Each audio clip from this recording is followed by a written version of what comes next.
On March 15th, 2023, I created the series, What If Anime Voice Actors Had a Marvel Role, giving a brief analysis on what qualities the voice actors have for a specific character, and using audio of existing characters they've played previously to give a rough idea of what they would sound like.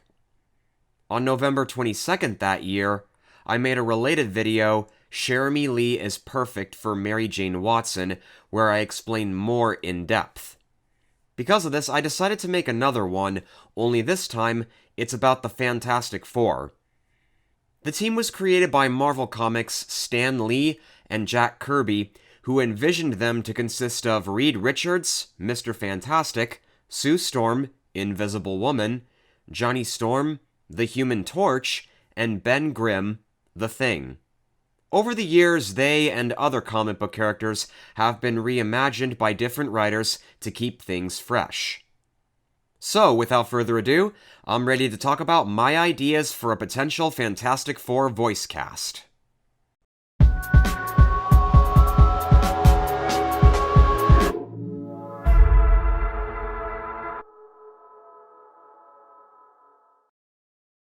Starting off, there's the lead of the team and scientific genius, Mr. Fantastic.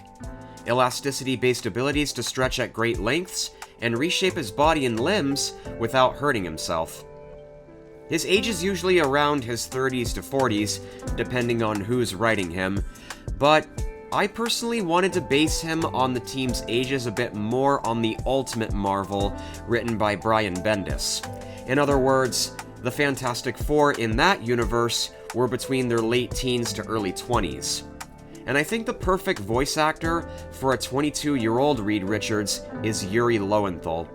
He's famous for playing teen boys and 20-something men. Not to mention, he's played countless other heroes besides Spider-Man, which include Iceman, Superman, Red Robin, and Nightcrawler. He also played other characters with a cold or villainous nature.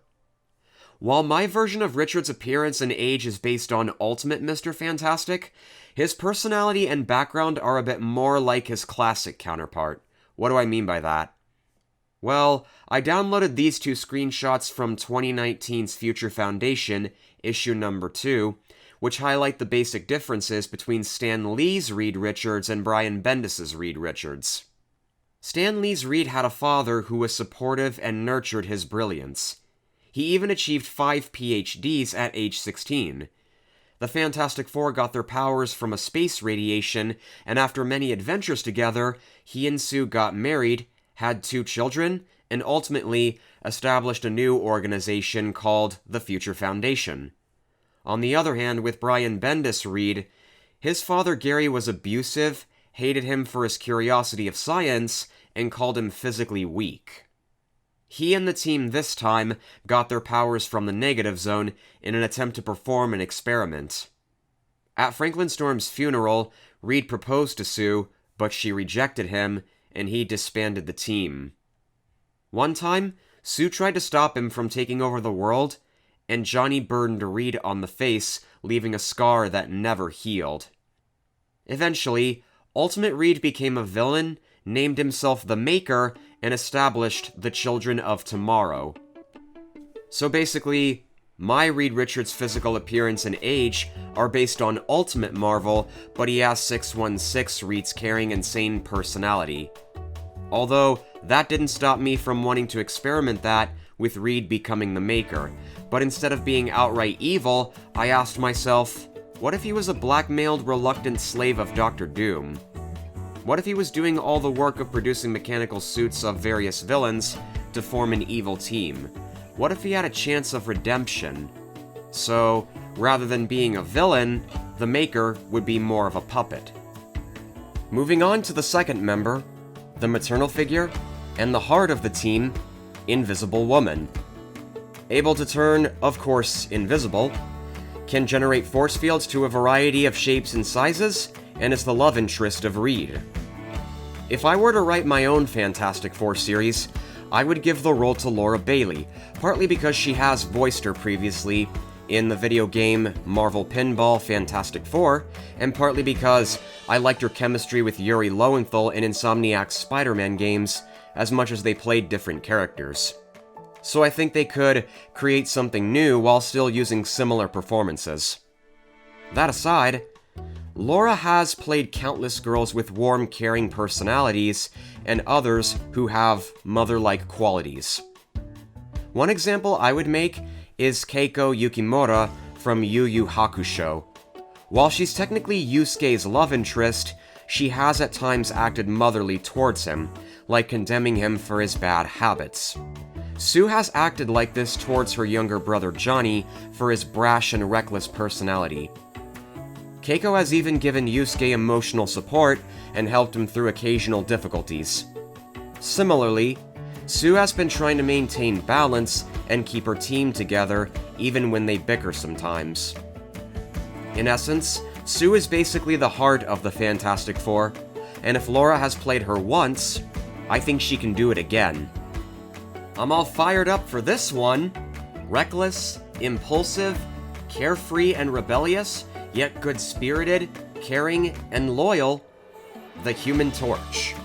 Pyrokinetic-based abilities such as lighting on fire, creating fire blasts, heat resistance, and flight. Personally, I think Todd Haberkorn is well fit for the role, and this came from his performance as Natsu Dragneel from Fairy Tail. Funny thing is, Johnny and Natsu have a lot of similarities.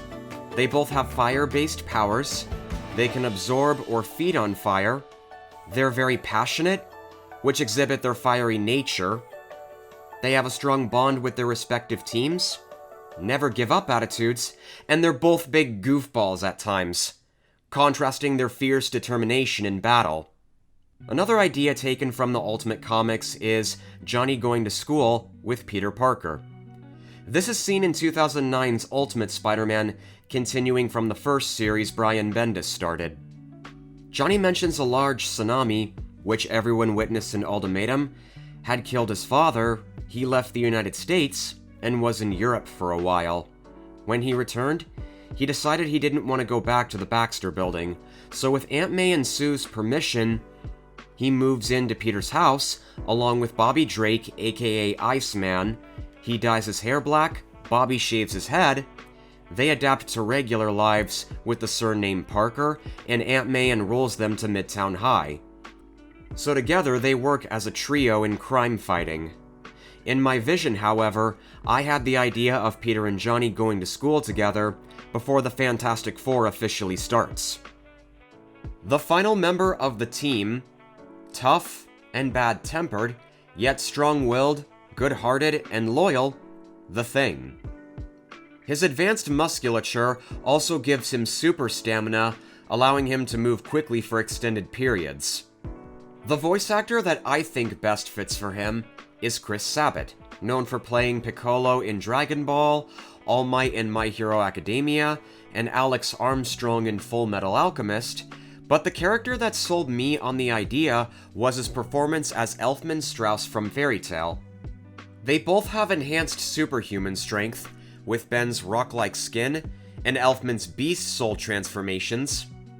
They both mainly use their hands to fight in battle. They had initial struggles with their alternate skills. Ben first struggled to adapt to life with his powerful rock-looking appearance, whereas Elfman lost his control during his first attempt to use a full-body takeover while on a mission with his sisters, resulting in Lizana's apparent death.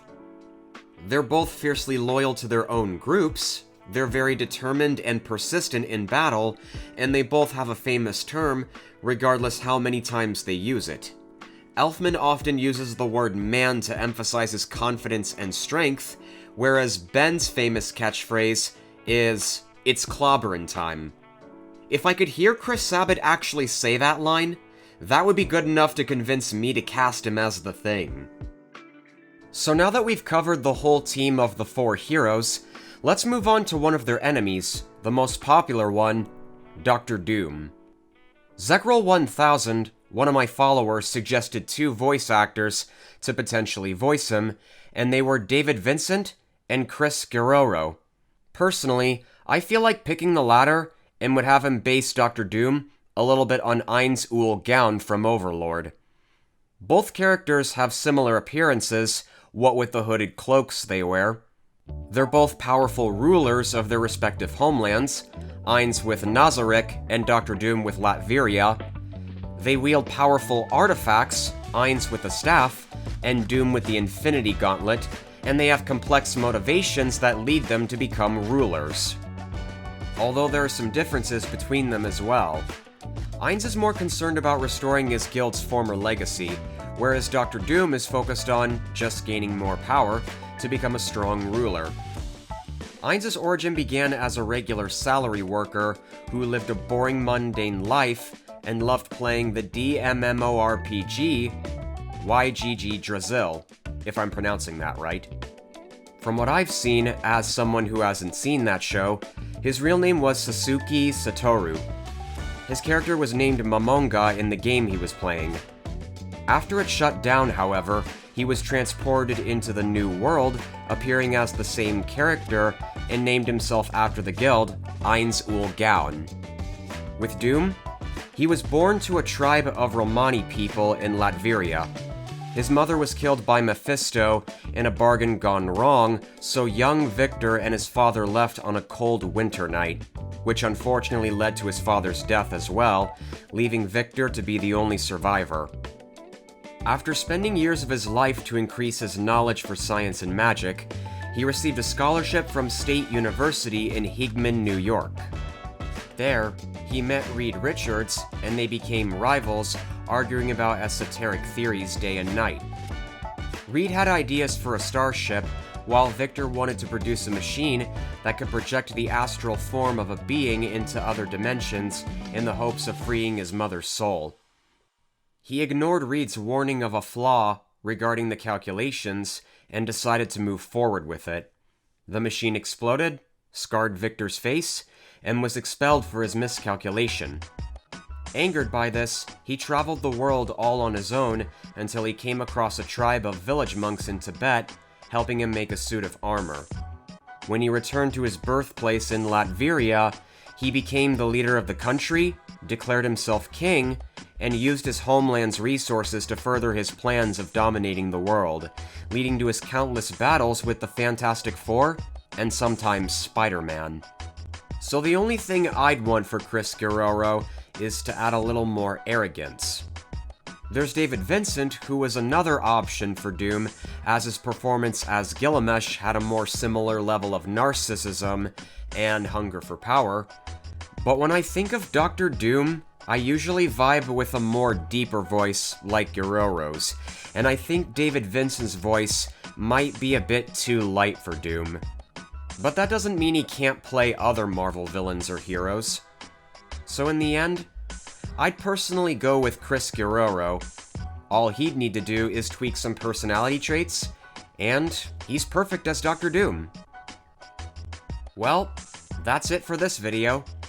If you've been watching my What If Anime Marvel series for a while, do you have any ideas for other Fantastic Four villains anyone could voice? Mole Man? The Frightful Four? Galactus? Molecule Man? Blastar? If you do, I'd love to hear your thoughts in the comments and what anime character has a similar personality to those mentioned villains. Or if you have someone else, those are welcome too. If you haven't seen my What If Anime Marvel videos, I recommend checking them out. There's all kinds of ideas I and others have come up with. Thank you for watching, and I'll see you in another video.